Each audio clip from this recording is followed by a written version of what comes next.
Okay, last ever. Little. Can we see the sign there? Little. You see, you write something like you're a landloper.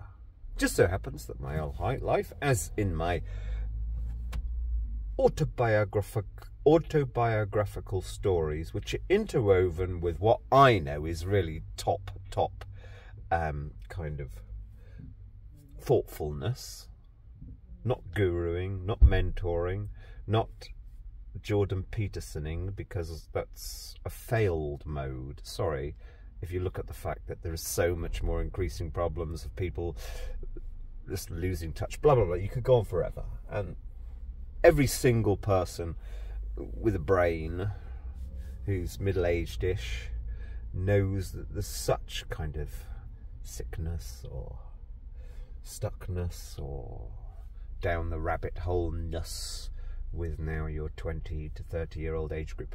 Anyway, their approach fails. My approach is not deliberate, but it's like, hey, I don't care what people think of me, just try something a bit different.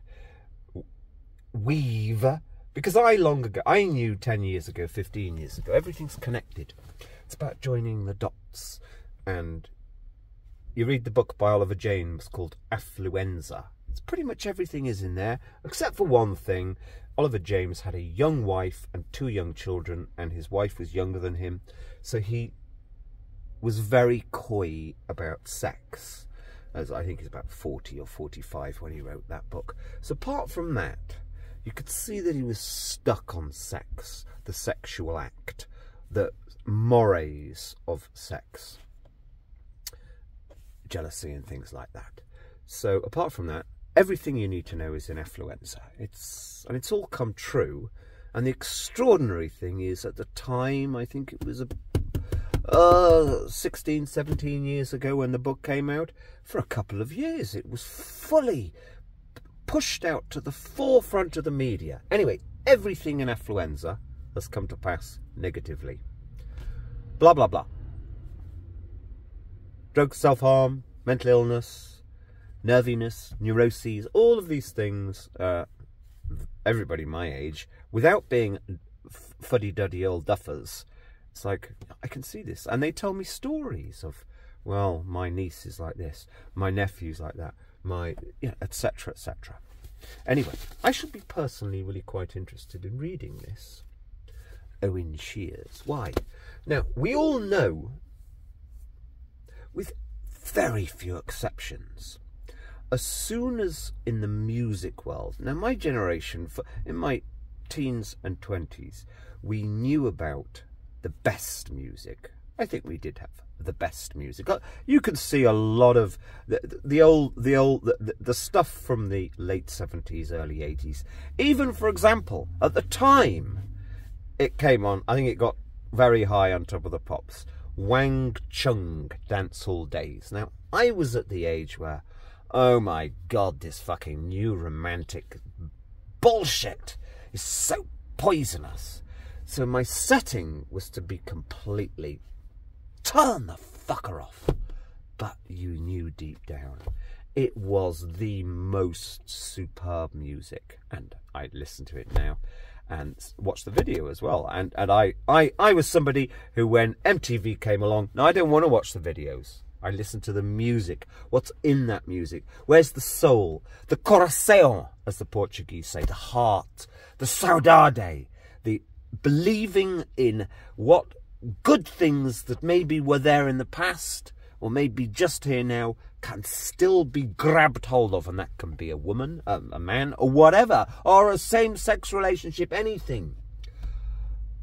Now, we knew as soon as you had schools of music, with a Brit School of Music or whatever, with very few exceptions, and your television shows, the one with Cowell, what's it called, Britain's Got Talent, as soon as that stuff came along, it killed almost all real, true musicality, true creativity. I think there are so few exceptions.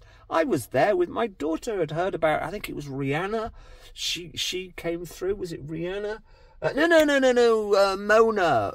Oh, the one who she actually sang Hallelujah. I used to call her Mona. Oh, I can't remember her name now. There was one that got a #1, and yeah, she was special, but still, you could see that it was manufactured. I forget her name. Oh, she was on the charts at the time of who were the ones that sang I forget them as well. Snow Patrol. Yeah, she was on. I think she may have even done something with Snow Patrol. Now, you knew that Snow Patrol were the real thing. They sang. They had that magic, the sublime. They surfed the real sublime. I can burst into tears now thinking of some of their songs. And Mona came on at the same time. I forget. And she was brilliant, but you knew it was manufactured. Now, and I think about the only exception is my personal favourite, Bo Dermott, singing her, I think it's semi-final, that one. Oh, Jesus Christ. She just, even the most hated man in the universe, Simon Cowell, I'm interested. He was brilliant. And he just said, all the rest of them can go home, or something like that. No, he said, you came on here playing all nervous and all kind of, like, you had us all fooled. He was brilliant. Even Simon Cowell, that, literally, I know somebody very well, Mrs. Hedgehog, who was his mentor. To me, Simon Cowell destroyed this country, but Bo Dermott even got Simon Cowell to be the best version of himself. Now, as of about 15 years ago, I watched the beautiful women, they were all women, training Owen Shears. At the Hay Festival, a beautiful young man. They would all have him at their table. The really sexy middle-aged women, the gatekeepers to publishing, etc. Their pet. And he had exactly the right kind of leather Notting Hill shoulder bag with his manuscripts in. Now, I'm going to actually enjoy reading this just to see. He was the great find, the beautiful young poet. Now, I observed him many enough times to know there's nothing poetical about that man, but I shall be interested to see what crap. And if it's really good, I will say it's really good. But this is the book of a manufactured cultural icon. Why have I turned this on? Because, yes, I give up with here. I realise that everybody has this. There's no point speaking with anybody. This, what have I called it this morning? Lotteritis, yes. And they won't know the definition of having. Yes, I open this saying, this side of the county, you see, you don't realise there's so much military up in the air, and they're so horrible and overpowering, domineering. But you're not allowed to talk about them, of course. Oh, it gives people jobs. Oh, it gives people jobs. No, they are partaking in genocides. There will be some kind of support, or some kind of personnel or whatever will be going through this base here en route to Gaza, where there is mass slaughter going on, or Yemen, where even worse genocide went on, which was essentially Britain supporting Saudi Arabia to commit a genocide, and it's well accepted that many women and children died in Yemen. Blah blah blah. You can go on forever, but yeah. So when you're like me, I just kind of have always been an itinerant. I don't have a home anywhere. I know this side of the county is so. People are living under the cosh. They don't even know it. Of this military presence. Go to the other side of the county and actually, thank God, I mean, you hardly ever hear a big helicopter coming over. I've only come here to get my old bicycle, which is dumped somewhere over the winter. And yes, as I said this morning, then you have lotteritis. Yes, they won't even know that that's the. Because you have to move to a different region, to a place of a different mindset, to then realise, and it takes a long time, that I haven't even finished shaving yet. I haven't had a shave because I've been ill for 3 or 4 days with just a routine bug that's coming okay now. So it's like they don't even know. They would have to move elsewhere. And that's that really. But I'm going to do this thing. It's not a cause though. It's not a cause. I am just it's just about writing now. I'm going to do this thing trying to push out a more intelligent message regarding a nationally prominent environmental legal case. The biggest test case this century. That's what they've got on their notepad. I'm going to work against it. And I just need writers. Right? But what is a writer? A writer is somebody who can think, hang on a minute, just because everybody behaves this way, because it's behaviour in Britain, they perform a certain line. Are they doing the right thing? Are they achieving anything? Are they doing anything to actually protect the environment? They're not. They never band together. In the matter of, I mean, you know, somewhere like that here, you could be crystal clear about it. Let's say you're a helicopter pilot over there. Now you're burning, what is it?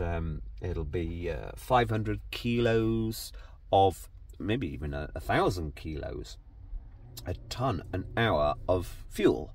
And some of the detritus, the vapour, ends up over here in the environment. If you're that helicopter pilot, you're not going to be an environmentalist. You're not going to really care about the rivers. Accept it. Don't judge. That person is a helicopter pilot. You know where you are with that helicopter pilot flying a killing machine. But the problem is that those who state that they care about the environment, there is actually, and they all, of course, particularly around here, default. The first line is, well, I believe in grassroots.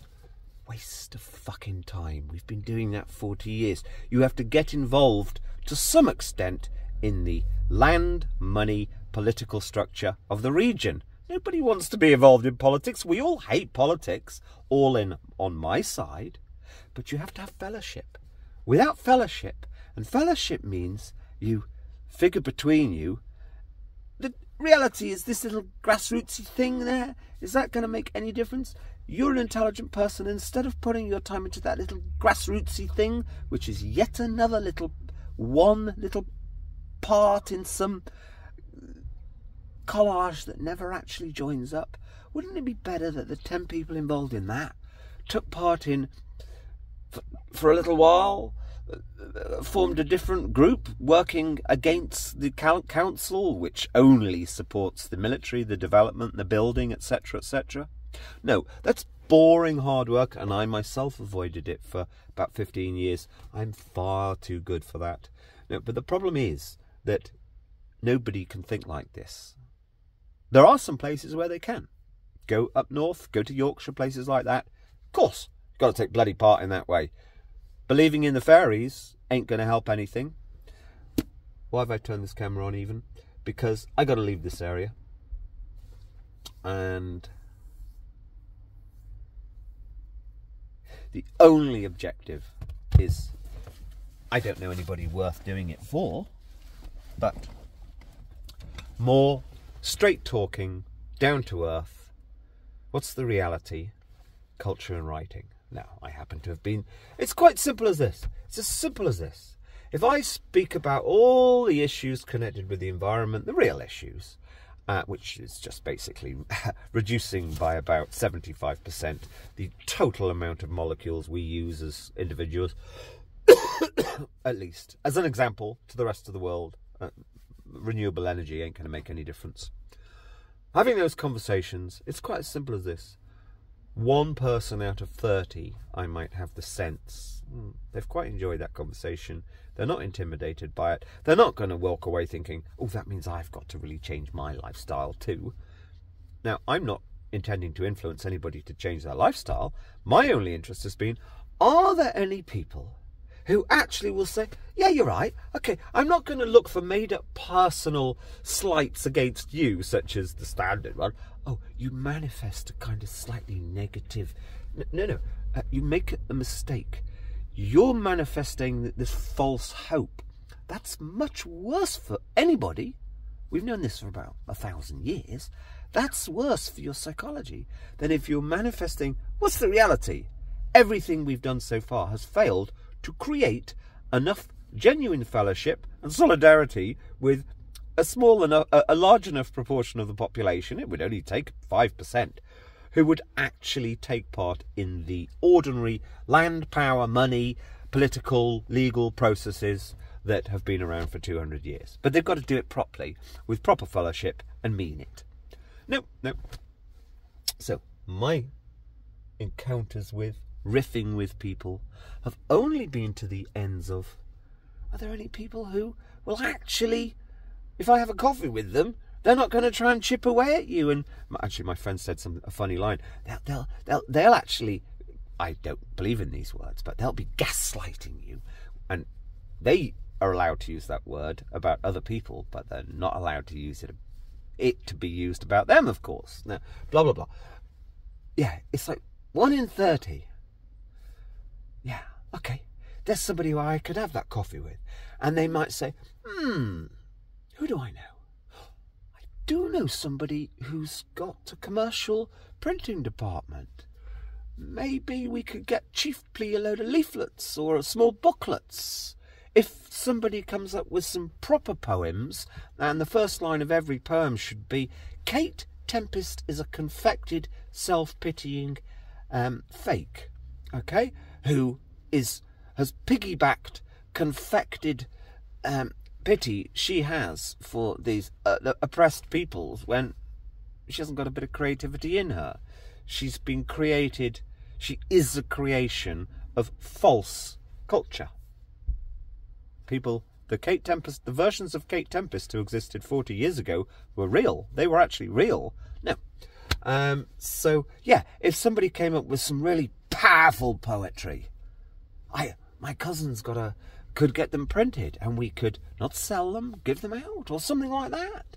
You know? But no, rather than anything positive, almost everybody is just, they're essentially wriggling whilst doing a false smile down here.